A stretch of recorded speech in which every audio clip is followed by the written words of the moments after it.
A review of the Texas Revolution. Yay! Of course, to review the Texas Revolution, we're going to have to go back before the Texas Revolution to see what caused the Texas Revolution.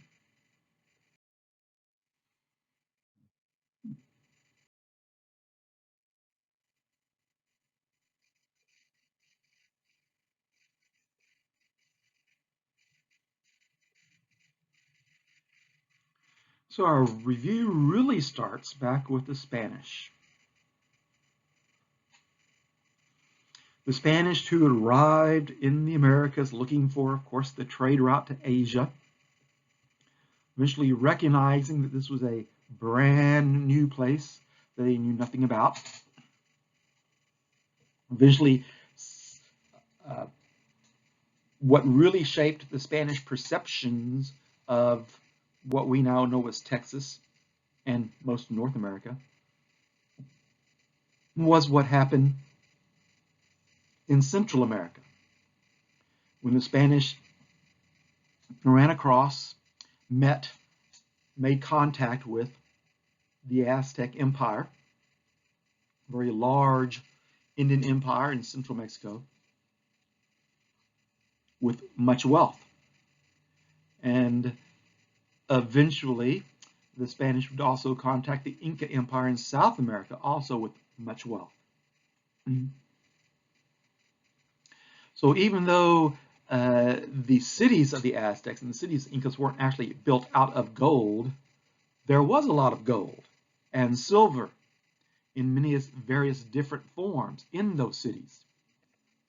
And so for the Spaniards, their thoughts was certainly if there's this large empire of Indians in South America with great wealth that we took over, and a large empire of Indians with great wealth in Central America that we took over, I'm sure there's a large empire of Indians in North America that are very wealthy that we can take over as well.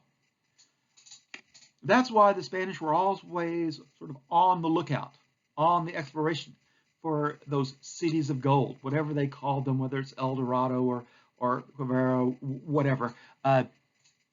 They were always believing that if they just explored far enough in North America, they would run across these cities of gold. Of course, when Pineda explored the Texas coast in 1500s and was, of course, sort of looking for still a water route to Asia, he, of course, determined that all the way from Florida, all the way through Mexico, and etc., there was no waterway to Asia. And at that point, the Spanish, of course, again started thinking about their land expeditions, which eventually lead them to North America, to what we now know as Texas. So eventually, Spain would claim a large part of North America, all the way from Florida on the East Coast, all the way from what we now know as California and Oregon and Washington on the West Coast, which of course includes Texas. And in none of these areas did they, of course, find large Indian empires that were very wealthy, much less cities of gold. But because of their explorations, the Spanish claimed a large area.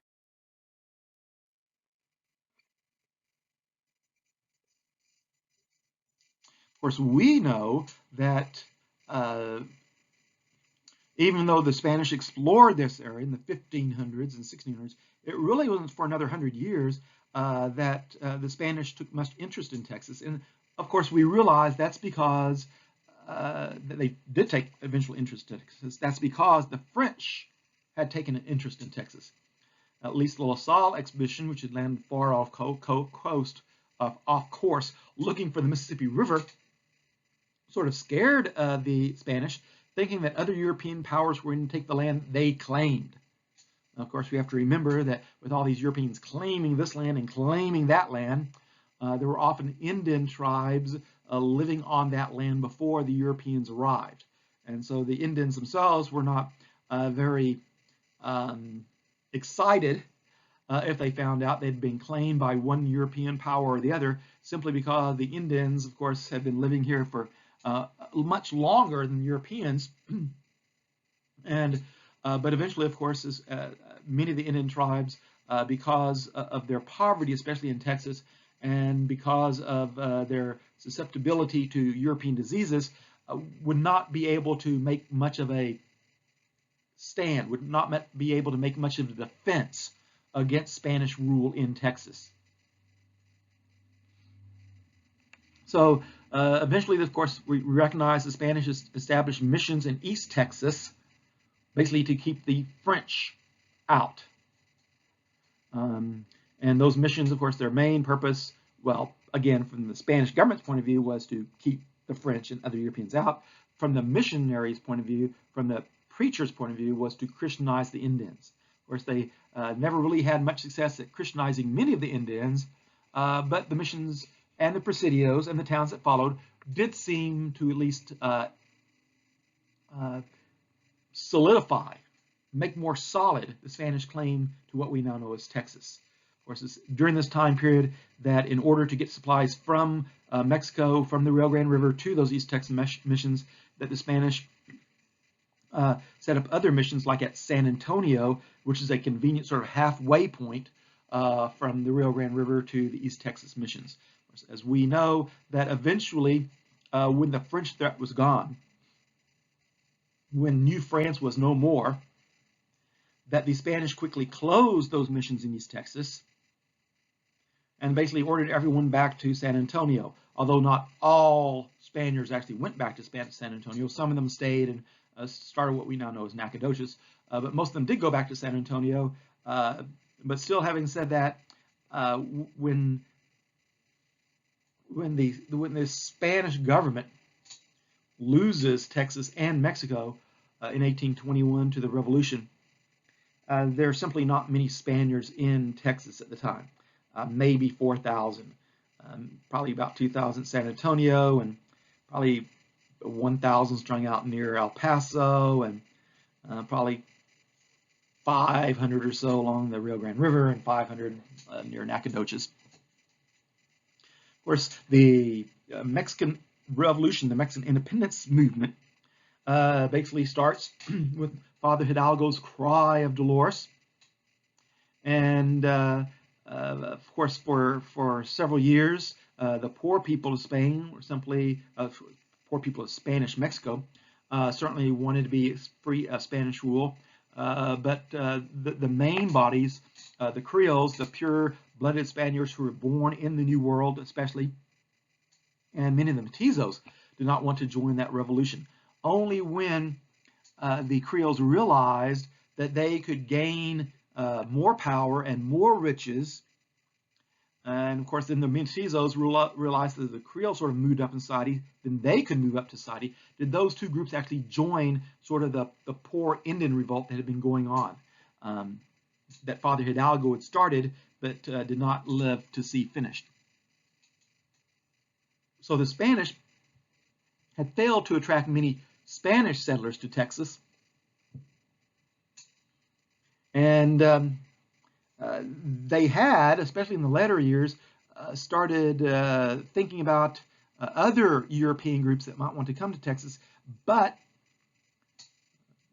those European groups that the Spanish contacted never came, mostly because they were sort of happy living back in Europe, and they realized that Texas was sort of a wilderness area, and that your chances of dying were much higher here than they were back at home.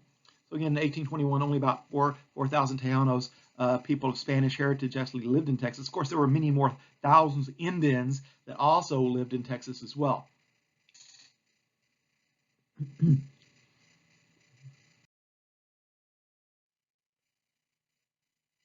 That brings us to Moses Austin. Of course, Moses Austin in Missouri was an American who was living in, at that time, Spanish Missouri.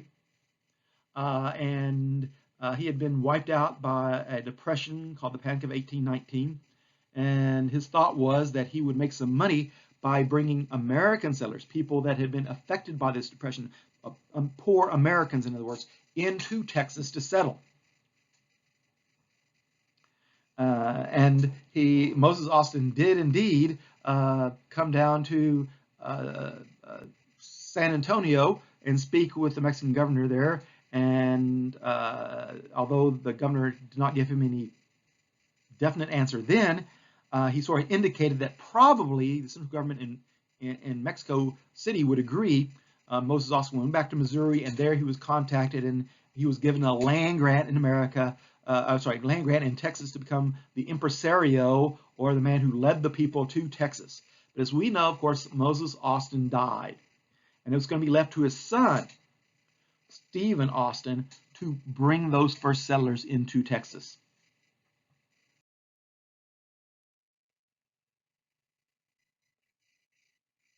So in 1821, Mexico wins its independence from Spain.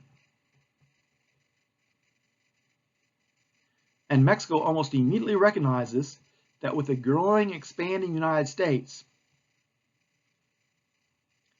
that Mexico better start populating these North American areas that were sort of neglected by the Spanish.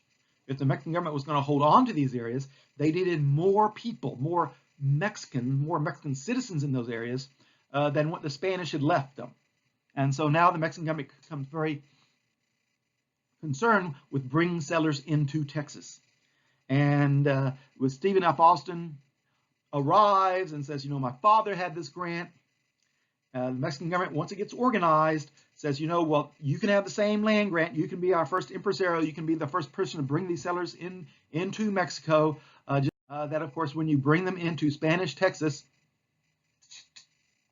that there's going to be some qualifications they're going to have to do. First of all, they're going to have to become Mexican citizens. Most of these people are coming from the United States. They lost their homes or their wealth in that panic of 1819. Now they're coming to try to build that wealth back in this new land that Stephen F. Austin is leading them to. But coming from the United States, these Americans will have to swear loyalty to Mexico, to the newly independent country of Mexico.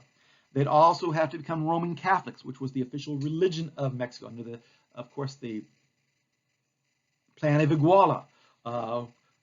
You had the three areas where Mexican citizens were all equal under the law, but they had to be Roman Catholics, and Mexico was coming independent. So because Texas was part of Mexico, if you're coming in, you had to become Roman Catholic.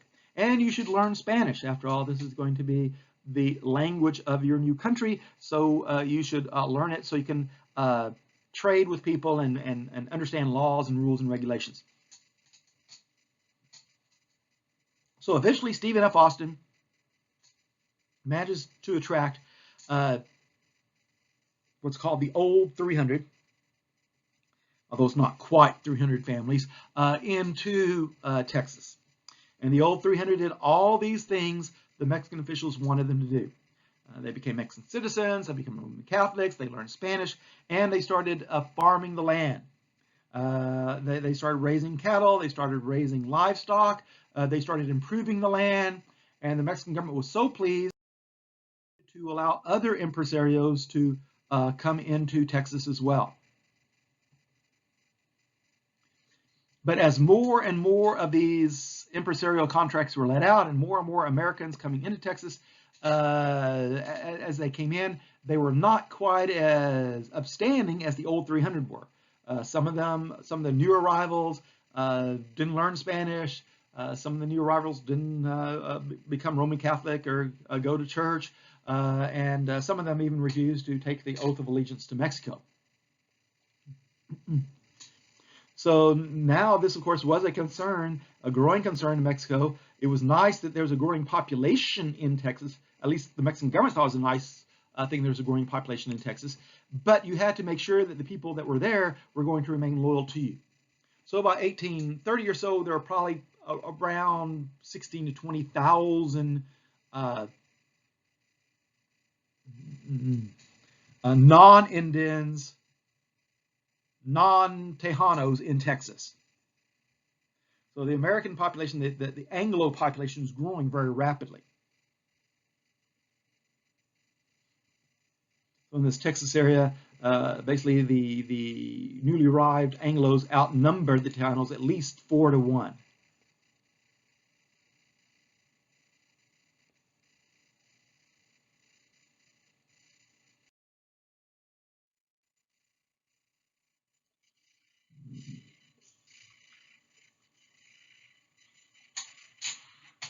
So many of these Anglos coming into Texas, if they were wealthy enough and were looking for land, and some of them brought slaves they had into Texas with them. Although the Mexican government outlawed slavery in 1829, they made an exception for Texas, again, because they wanted this area populated as quickly as possible. But then, as more and more Anglos arrived, and less learned Spanish and less became Roman Catholics, the Mexican government became concerned. They sent out an inspector, and that inspector said, we better get control of this before it explodes. We better stop immigration from the United States and basically keep the people that we have right now and make sure they're following the laws before we allow further immigration. So in 1830, the law of April 6, 1830, cut off immigration from the United States. And of course, if you're newly arrived American, if you've come from the land and you're thinking, wow, this is a great land, it's a really cheap price, and I'm going to be really good here. Now I can send for my wife and kids. Now I can send for my grandparents, etc. But now, under the law of April 6, 1830, you can't send for any of those people because immigration is cut off. Plus, apparently the Mexican government is going to start taxing you. Now, these Americans that pay taxes in America, when they arrive here, again, many of them had been bankrupted or sort of become poor in the Panic of 1819. And when they arrive in Texas, they're still, getting back their fortune. They're still making their money back. And so many of these Texans basically are thinking that, yes, we'll pay taxes sometime in the future, but right now we really don't have extra money to pay taxes with. And of course, during this time period, the Mexican government's, again, is concerned that American settlers aren't following the law.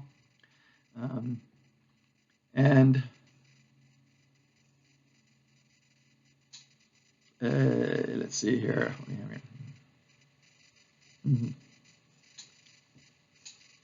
And we know that there are several meetings that are held among these different townships and these different impresario groups in Texas to try really to cooperate with the Mexican government. They time and time again declare their loyalty to the Mexican government, but they also ask that immigration be allowed to continue from the United States, and they also ask that these taxes be put off for a while, and they also ask that Texas become its own Mexican state.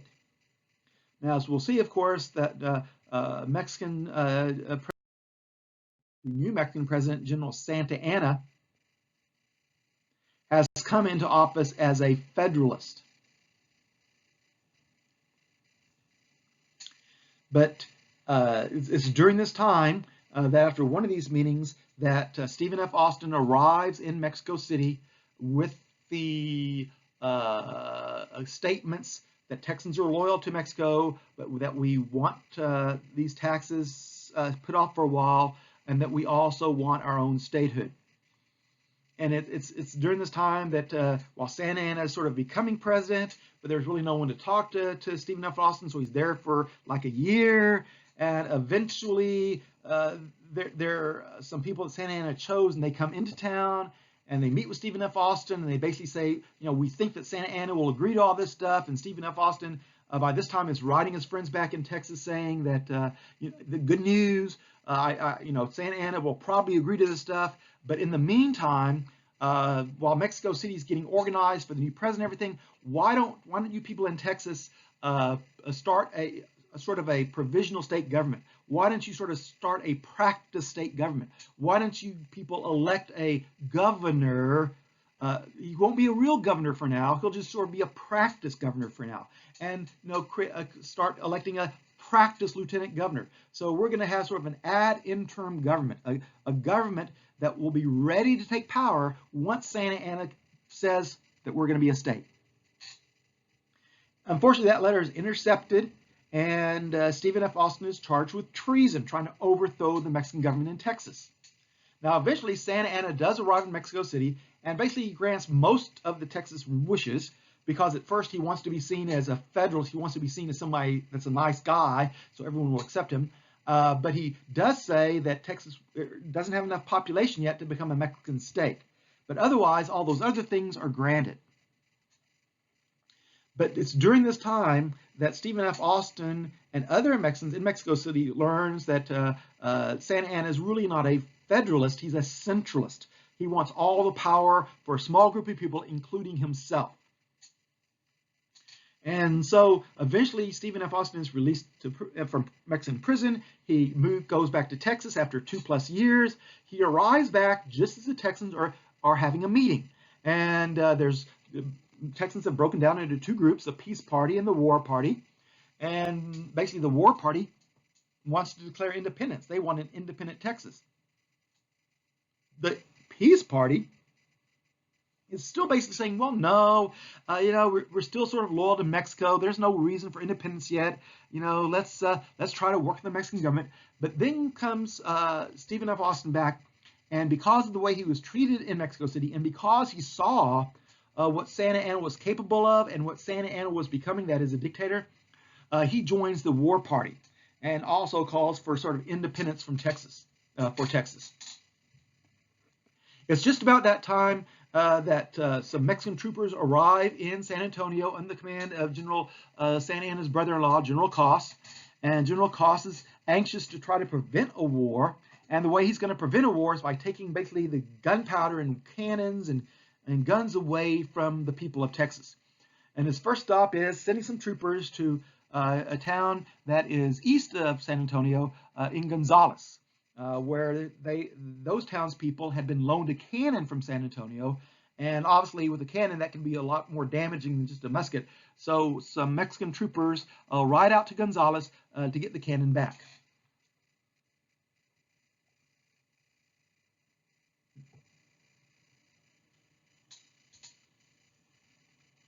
Of course, you realize it's there that the Texans have this nice little flag with the cannon on it that says, "Come and take it." And there's a brief battle. The Mexican troopers ride back to San Antonio with the Gonzales militia following them, with several other militias following them as well. Meanwhile, at Goliad, the Texas militia had basically run, when they heard about the news of Gonzales, they had basically attacked the Presidio at Gonzales, and the Mexican troopers there had started retreating back out. They had left Goliad and started moving towards the Rio Grande River, back towards central Mexico. Meanwhile, San Antonio sort of surrounded, and eventually the Texas militias rush under the command, under Stephen F. Austin's command, and Ben Milam, who will go with old Ben Milam, San Antonio. After a 4-day battle, General Cos agrees to take his forces back into Mexico, back across the Rio Grande River, and of course Texans rejoice. But while they're rejoicing, they call for another meeting, the Convention of 1836. And as this convention's getting underway, Mexican troops start, under Santa Anna, start reinvading, start coming back into Texas.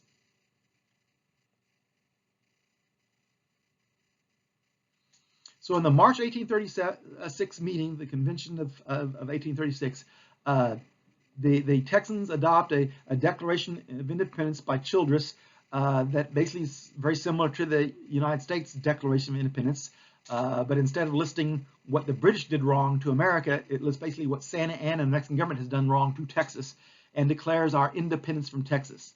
Of course, Texans didn't have time to actually have a vote on who's going to be their new leaders of this new country called the Republic of Texas, because Santa Anna is invading. And so the Republic, the meeting there at Washington on the Brazos, chooses some interim people. They choose some temporary people, including David G. Burnett as president and Lorenzo de Zavala as vice president. And they, of course, appoint Sam Houston as commander not only of the newly acquired, newly raised Texas Army, but also appoint him as sort of the overseer of the Texas militias as well. So just in time, because of course at this point Santa Anna has moved into San Antonio. The Texans retreat into the Alamo, starting the 13 days of glory. Well, actually it's more like 12 days of glory and 1 day of death. But the siege of the Alamo and then the final battle on March 6th, where basically all the defenders are killed one way or another. And of course, shortly after that time period, the people at Goliad, the militia at Goliad with 400 Texans under the command of Famine, finally decide to basically evacuate Goliad and move towards the east like Sam Houston asked them to. But their wagons are not very good, and so basically a day or so out of Goliad, they're surrounded by another Mexican army force, and these Texans, despite fighting for a day, they give up, and they're promised that they're going to be released to go home and to basically go back to the United States. But instead, the Mexican army first takes them back to the Presidio at Goliad, and then when the commanding officer's letter to Santa Anna comes back, and Santa Anna says, you know, you've asked for mercy for these Americans, but I command that you kill them. The Americans are basically marched out of the Presidio and shot and killed, about 400 of them, the massacre at Goliad. Whereas that basically starts the runaway scrape. So Sam Houston he was at Gonzales when the Battle of the Alamo was happening. He was waiting for these reinforcements from Goliad, but then he learns this, the Alamo has fallen, and he learns that these 400 people, militia guys down at San Antonio, have been massacred, and so he starts retreating his army back east, trying to train them as they're moving. So many Texas civilians realize they're not going to be protected against Santa Anna, and Santa Anna might kill them just for the fun of it. And so many of these Texans load up what they have in their carts, sometimes just on foot, and they start basically moving towards the east in what's called the runaway scrape. Now, eventually, as we saw,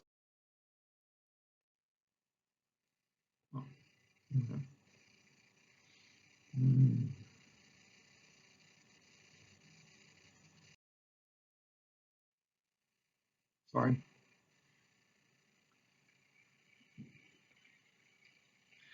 So, of course, as the Texans retreat towards the east, as Sam Houston's army sort of retreats, two things happen. One, he gets more recruits along the way, more militia guys arrive, and of course now they're saying, remember the Alamo, remember Goliad. That is, this guy, the Santa Anna guy, we can't surrender to him. We're going to have to fight, maybe even to the death against him. Otherwise, he's going to drive us out of Texas. Let's just look what he did to the people at the Alamo. Of course, the people at the Alamo, the less than 200 Texans at the Alamo, had bought precious time for Sam Houston to get his army together.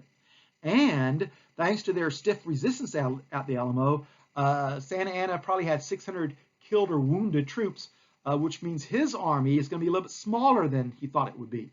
Santa Anna's divided the Mexican army basically into three groups. One's sort of a northern group, one's a southern group, and his is a central group. And they're trying to drive the Texans towards the east, towards the Sabine River, out of Texas. So now the army that Santa Anna is leading, which used to have over 2,000 men, now has less than 1,400 men. So that's going to be important in the upcoming battles.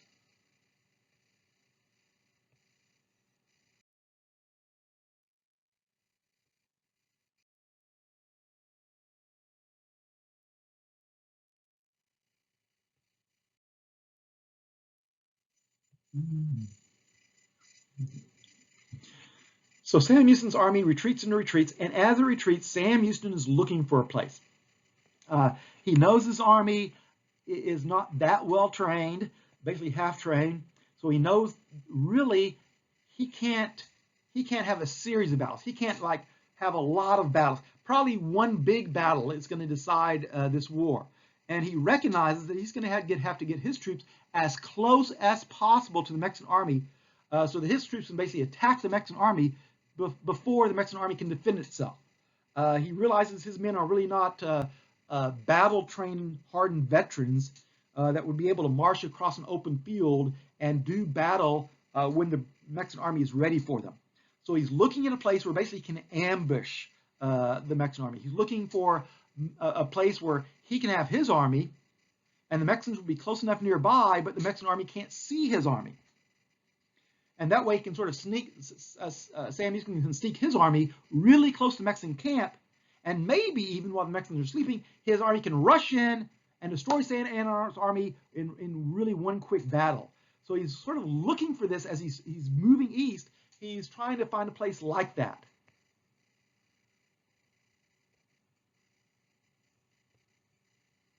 And of course, we realize that place is going to be San Jacinto on Buffalo Bayou. North of us here, up near Deer Park, up near Baytown today.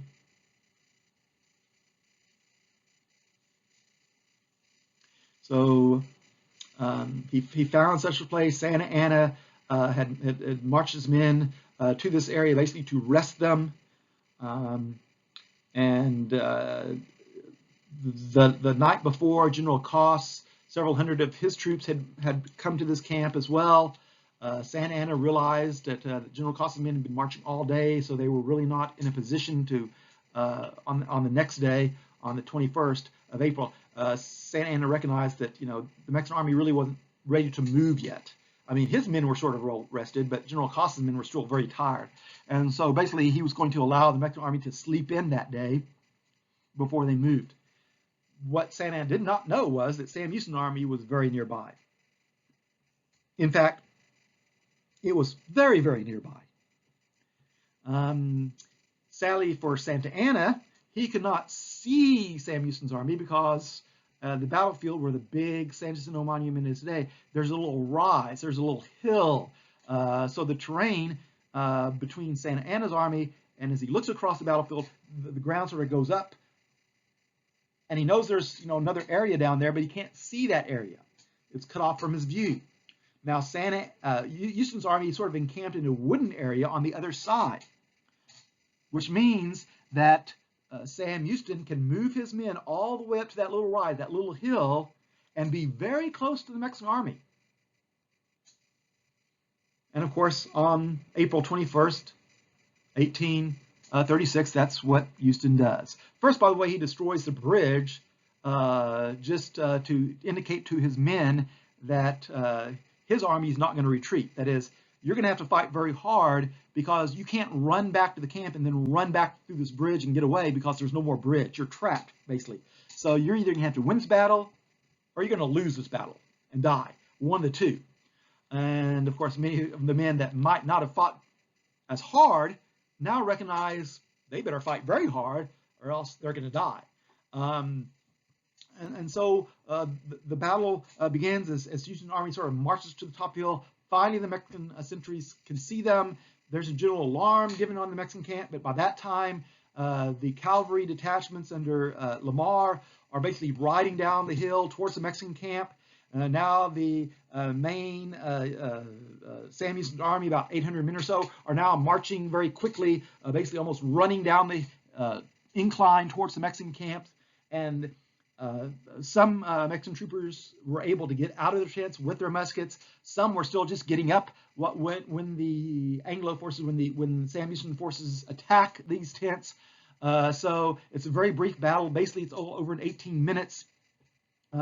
Many of the Mexican army troopers realize, that they're about to be wiped out, and they start running away. Unfortunately, their only escape route is basically in a swampy area, and Sam Houston's men follow them to the swamp and then either shoot them as they try to escape or watch the Mexican troopers die in the swamp. Either way, within a half hour or so, Santa Anna's army is either killed, wounded, or all captured. Either way. It's a great Texas victory for Sam Houston. So now that Sam Houston has Santa Anna captured, of course, many of the men wanted, saying, "Remember Goliad, remember Alamo, remember what he did, let's kill him." But Sam Houston has a vision, he has foresight. Again, sometimes we react with emotion and then we regret what we did. We say, "Oh, I'm sorry I said that. I'm sorry I did that. That wasn't very smart of me."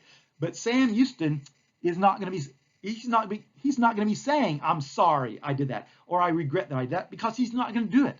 In his mind, he realizes he has to keep Santa Anna alive. So he keeps Santa Anna alive, first of all, to order all the other Mexican armies out of Texas, because Santa Anna is still the president of Mexico at the time.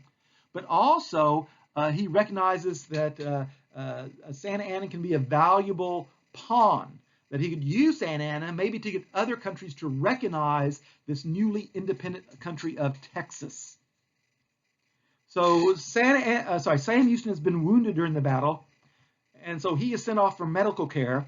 Meanwhile, Santa Anna makes his way and is escorted in chains to Velasco, where the leadership of Texas meets with him and makes a couple of treaties.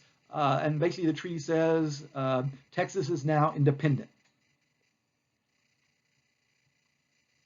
And that all Mexican armies should leave Texas, and that Santa Anna would not be fighting Texas anymore, and that anything that the Mexican soldiers might have stolen from Texans should be returned to Texans as well.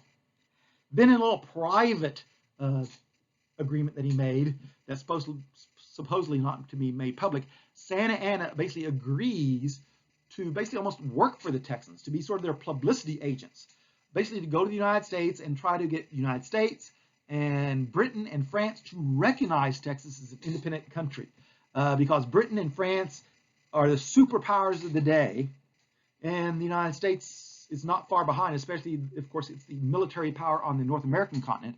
Once these three countries would recognize Texas, probably Mexico would have to recognize Texas as well.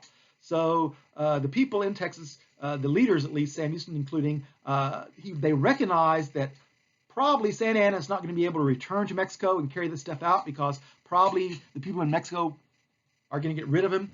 But they can use him to get these other countries to recognize Texas as independent. And once Texas is recognized as independent by these countries, probably Mexico, no matter who's running it, is going to have to acknowledge Texas as independent. And sure enough, as we'll see, the Mexican government does not recognize this treaty at first.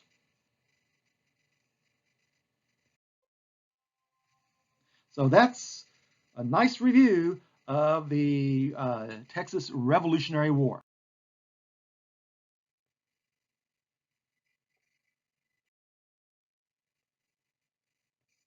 Of course, Texas becomes the Lone Star Republic. And as we'll see, of course, Sam Houston will be elected president.